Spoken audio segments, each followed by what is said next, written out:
సీత లాంటి మంచి అమ్మాయి మీద అంత పగ ఎవరికుంటుంది? సీత కలలో కూడా ఎవరికీ చెడు చేసే మనిషి కాదు.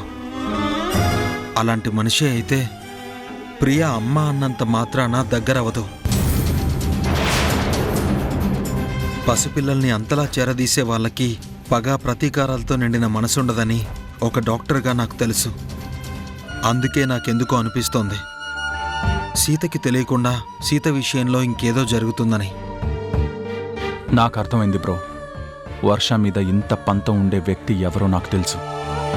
శంకర్ తన మనవరాలికి బాధ కలగకూడదని ఇదంతా శంకర్ ప్రసాదే చేయించుంటాడు. బ్రో బ్రో ఏంటి బ్రో, నేను మాట్లాడుతుంటే ఏం ఆలోచిస్తున్నావు? ఏం లేదు బ్రో, ఒక మంచి మనిషి ప్రాణాలు తీయాలనుకున్నది ఎవరా అని ఆలోచిస్తున్నాను. తను మీతో చెప్పలేదు కదా, ఆ విషయం నేను తెలుసుకుంటాను. మీరు నేను ఉండగా తనకి ఏమీ కాదు. కంటికి రెప్పలా కాపాడుకుందాం. ఈ విషయం ఇక మీరు వదిలేయండి. దీని సంగతి నేను చూసుకుంటాను. సీతలాంటి అమ్మాయికి ఏమీ జరగకూడదు. వాళ్ళెవరో తెలుసుకోవాల్సిన బాధ్యత కూడా మన మీద ఉంది. చెప్పాను కదా బ్రో, ఎలా తెలుసుకోవాలో వాళ్ళకి ఎలా బుద్ధి చెప్పాలో నేను చూసుకుంటాను.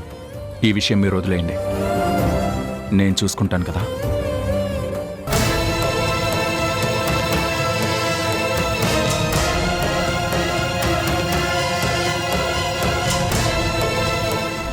ఆ వంశీ, నేను ప్రాణాలు తీయాలనుకున్నానా? ఎవరిది? ఏ నిరూపించగలవా? సాక్ష్యాలు మాయం చేశానన్న ధైర్యంతోనే కదా ఇలా మాట్లాడుతున్నారు మీరు. కానీ మీరు చంపించాలని చూసింది నా వర్షని. తన ప్రాణాలు కాపాడిన మనిషి ఒక పుణ్యమూర్తి.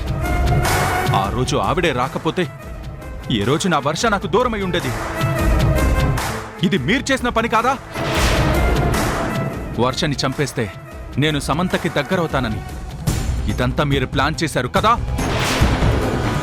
కానీ ఒక్కటి గుర్తుపెట్టుకోండి శంకర్ ప్రసాద్ గారు, నా వర్షని నాకు దూరం చేస్తేనే నేను మీ మనవరాల్ని వదిలేశాను.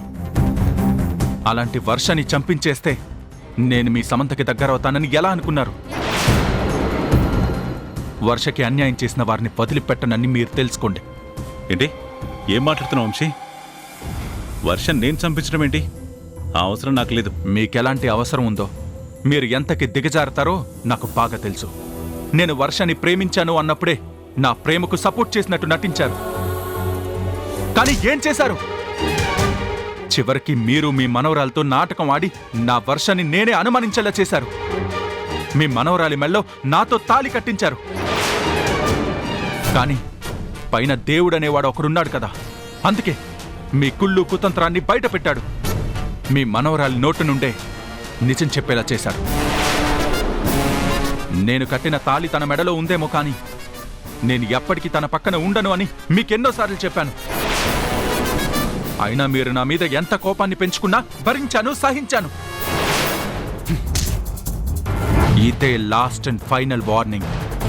ఇంకొకసారి వర్ష జోలికి వచ్చినా, వర్ష మీద అటాక్ చేయాలని చూసినా నా చేతుల్లో నుంచి మిమ్మల్ని మీ మనవరాలిని కాపాడటానికి ఎవ్వరూ ఉండరు.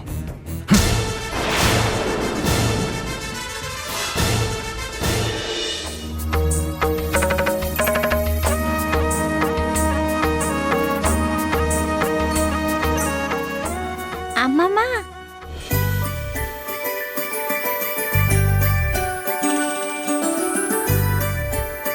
అమ్మమ్మా, మీ పువ్వు కింద పడిపోయింది. చూసుకోలేదమ్మా. నువ్వు చూసి ఇచ్చినందుకు చాలా థ్యాంక్స్.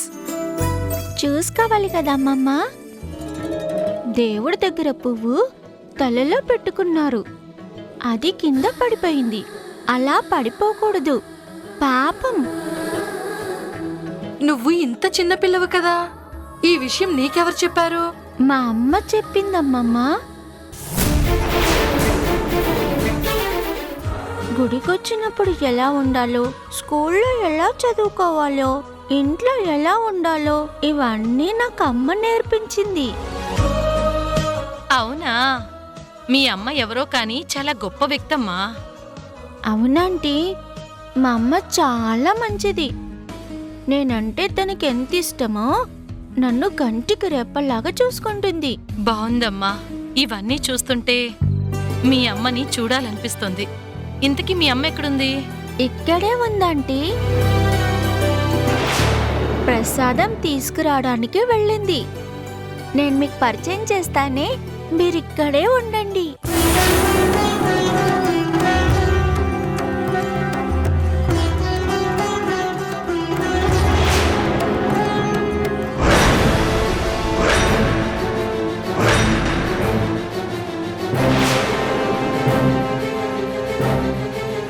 ప్రియా అమ్మతో ఏం చెప్తుంది? నా గురించి చెప్పదు కదా.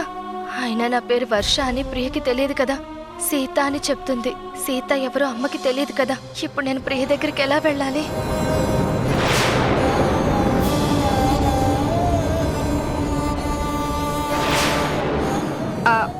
సరేనమ్మా, మీ అమ్మగారు ఇక్కడే ఎక్కడో ఉండుంటారు. నిన్ను ఇక్కడే ఉండమన్నారు కాబట్టి నువ్వు ఇక్కడే ఉండు. మాకు ఆలస్యం అవుతుంది. ఇంకోసారి మిమ్మల్ని కలుస్తామే. సరే అమ్మమ్మ. బాయ్. బాయ్.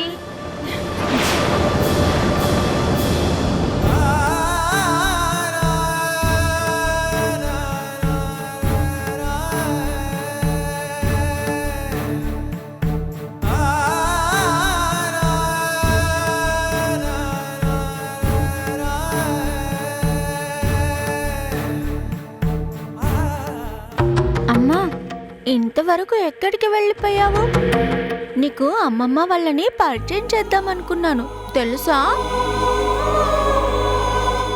వాళ్ళకి ఎదురయ్యే అదృష్టం నాకు ఉండాలి కదమ్మా. అందుకే వాళ్ళున్నంత వరకు నేను రాలేకపోయాను.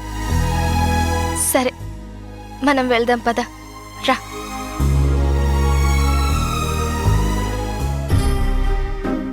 అమ్మ మహి, నీతో మాట్లాడాలి.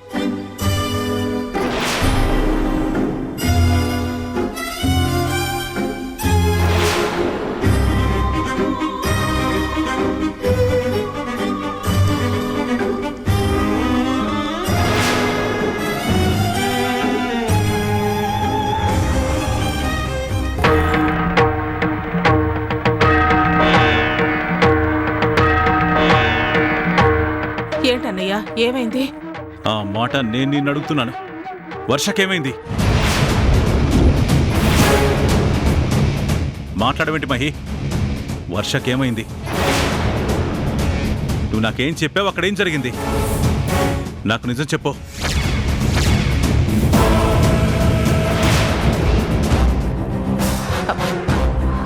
తప్పు జరిగిపోయిందన్నయ్య.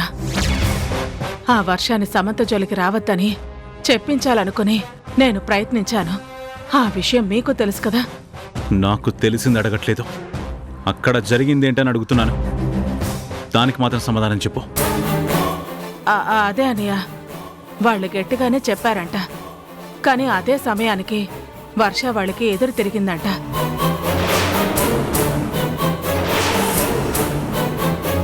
వాళ్ళతో గొడవకు దిగిందంట. ఏం చెయ్యాలో తెలియక వాళ్ళు వర్ష మీద అటాక్ చేసి చంపేయాలనుకున్నారంట.